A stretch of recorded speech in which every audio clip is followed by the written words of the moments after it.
Hello, मैं Hemlata Kumpawat, assistant professor SPC government college Ajmer. जैसा कि हमने पिछली बार भारतीय विदेश नीति के आधारभूत तत्वों के बारे में अध्ययन किया था, उसकी विशेषताओं का अध्ययन किया था और ये देखा था कि ऐसे कौन कौन से सिद्धांत हैं जिनके आधार पर भारतीय विदेश नीति की स्थापना की गई। हम सभी जानते हैं कि जब भारत को स्वतंत्रता प्राप्त हुई थी तो भारत की विदेश नीति स्वतंत्र दृष्टिकोण और गुटनिरपेक्षता की नीति रही थी। आज हम भारतीय विदेश नीति के नेहरू युग की बात करते हैं। जवाहरलाल नेहरू को भारतीय विदेश नीति का सूत्रधार भी कहा जा सकता है, क्योंकि वो न केवल फर्स्ट प्राइम मिनिस्टर थे वरन वो 17 वर्ष तक विदेश मंत्री रहे और उससे पूर्व लगभग 25 वर्षों से अखिल भारतीय कांग्रेस के विदेशी मामलों के प्रमुख प्रवक्ता थे। नेहरू जी अंतर्राष्ट्रीयता और अखिल एशियावाद के समर्थक थे और साथ ही साथ वे साम्राज्यवाद, उपनिवेशवाद और फासीवाद के विरोधी थे। नेहरू जी चाहते थे कि सभी अंतर्राष्ट्रीय विवादों को जहां तक हो सके शांतिपूर्ण उपायों के द्वारा सुलझाया जाना चाहिए। सोवियत संघ और चीन के प्रति नेहरू जी विशेष सहानुभूति रखते थे और क्योंकि उनका मानना था कि जो साम्यवादी देश हैं वो साम्राज्यवाद के शत्रु हैं। महाशक्तियों के संघर्ष में वे भारत के लिए तटस्थता और समानता की नीति के प्रतिपादक थे। नेहरू जी, जैसा हमने अभी देखा था कि विदेश नीति के स्वतंत्र भारत के प्रधानमंत्री होने के साथ साथ फर्स्ट फॉरेन मिनिस्टर भी थे। भारत की अगर नेहरू युग की विदेश नीति की बात करें तो हम उसे निम्न आधारों से या निम्न दृष्टिकोणों के आधार पर हम उसका कंपैरिजन कर सकते हैं। पहला है भारत और राष्ट्रमंडल। जैसा कि हम सभी जानते हैं कि हमने बहुत सालों तक विदेशी हुकूमत की दास्ता के उसमें रहे हैं या ब्रिटिश औपनिवेशिक रहे हैं, तो प्रश्न उठता है कि जब भारत स्वतंत्र हुआ तो क्या उसे राष्ट्रमंडल का सदस्य होना चाहिए था। इस प्रश्न के उत्तर में नेहरू ने कहा था कि वर्तमान विश्व में जबकि अनेक विध्वंसकारी शक्तियां सक्रिय हैं, हम युद्ध के कगार पर खड़े हैं, तो मैं सोचता हूं कि किसी समुदाय से संबंध विच्छेद करना अच्छी बात नहीं है। राष्ट्रमंडल की सदस्यता न केवल भारत और वरन संपूर्ण विश्व के लिए लाभदायक है। इससे भारत को जो उसके उद्देश्य, जो उसके अचीवमेंट्स है, जो उसके लक्ष्य हैं, उसकी प्राप्ति में सहयोग मिलेगा। तो जिस समय भारत के लिए राष्ट्रमंडल में बने रहने का जो फैसला नेहरू के द्वारा किया गया था, यद्यपि उसकी आलोचना भी की गई, लेकिन बाद में हम देखते हैं कि सैनिक दृष्टि से भारत पूर्णतया ब्रिटेन पर आश्रित था। विस्तृत समुद्र तटीय सीमा की रक्षा के लिए भारत ब्रिटेन की नौसेना पर आश्रित था और इसीलिए जो भारत का पूरा सैनिक संगठन था वो ब्रिटिश पद्धति पर आधारित होने के कारण भारत शुरू में नहीं चाहता था कि वो राष्ट्रमंडल की सदस्यता का त्याग करे। इसलिए नेहरू ने भारत को राष्ट्रमंडल में बने रहने दिया। नेक्स्ट हम बात करते हैं असंलग्नता या गुटनिरपेक्षता की नीति।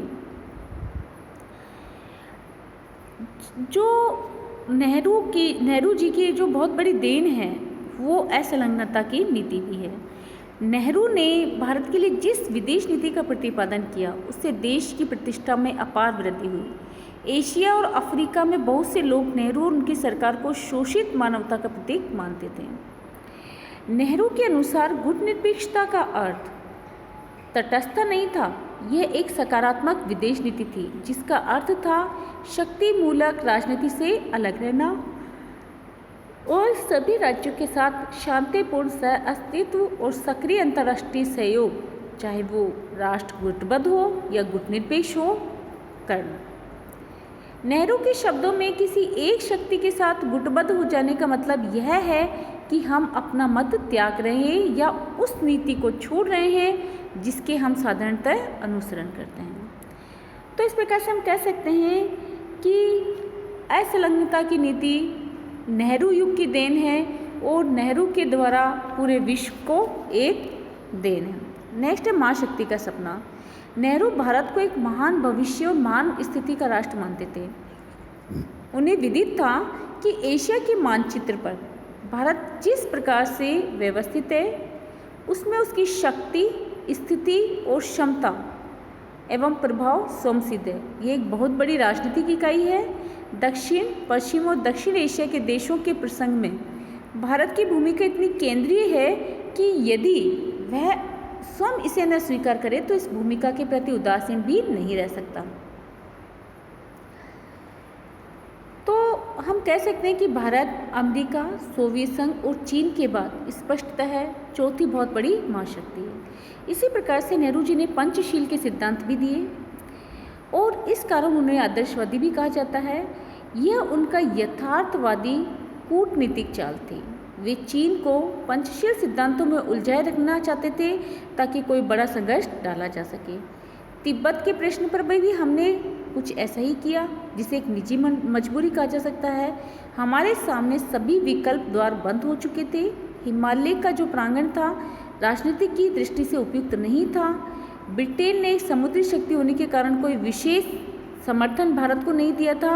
इसलिए भारत के जो प्रधानमंत्री नेहरू जी थे वो चाहते थे कि वो अपने आदर्शवादिता के उसमें ये देख सके कि जहाँ तक हो सके संघर्ष टाला जा सके ताकि भारत स्वयं अपनी सैनिक शक्ति को सशक्त बना सके। अफ्रीशियाई एकता। नेहरू एशिया और अफ्रीका के नव स्वतंत्र राष्ट्रों की एकता के बहुत बड़े समर्थक थे। 1947 में नई दिल्ली में एक एशियाई सम्मेलन का आयोजन किया गया। दूसरा सम्मेलन इंडोनेशिया के प्रश्न पर जनवरी 1949 में दिल्ली में आयोजित किया गया और नेहरू ने स्वयं 1955 में बांडुंग सम्मेलन में भाग लिया।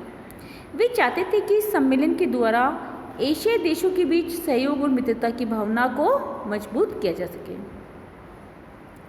भारत चीन युद्ध। जब भारत चीन युद्ध शुरू हुआ तो देश के कई भागों में इस बात की मांग होने लगी कि असंलग्नता की नीति पूर्णतः असफल हो चुकी है और देश के हित में इसका जल्द से जल्द परित्याग कर देना चाहिए।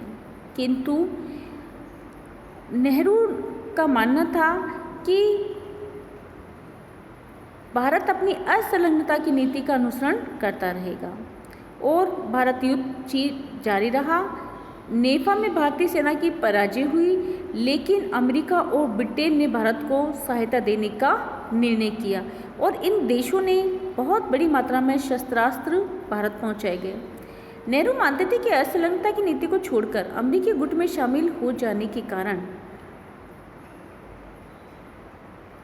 भारत चीन सीमा संघर्ष शीत युद्ध का एक अंग बन जाता। इसलिए नेहरू ने व्यवहारवादी दृष्टिकोण अपनाते हुए निर्णय लिया कि भारत अपनी रक्षा के लिए सभी मित्र राष्ट्रों से सहायता लेगा, लेकिन गुट निरपेक्षता की नीति को क्या नहीं करेगा, परित्याग नहीं करेगा। गोवा पर अधिकार। पंडित नेहरू के जीवन काल में गोवा के प्रश्न पर भारत ने शक्ति का प्रयोग किया और पुर्तगाली अत्याचारों से गोवा को मुक्ति दिलाई। तो इस प्रकार से हमने देखा कि भारत की विदेश नीति के संदर्भ में नेहरू की दो विशेषताएं थी। पहला, विश्व शांति की स्थापना करना और अंतर्राष्ट्रीय मामलों में भारत का एक स्वतंत्र दृष्टिकोण को अपनाना। नेहरू की बहुत आलोचना की जाती है उनकी विदेश नीति को लेकर, जैसे कि सबसे पहली आलोचना तो यही की जाती है कि यह अत्यधिक आदर्शवादी और भावना प्रधान है। शांति दूत की प्रतिष्ठा पाने के लिए नेहरू जी ने राष्ट्रीय हितों की उपेक्षा की।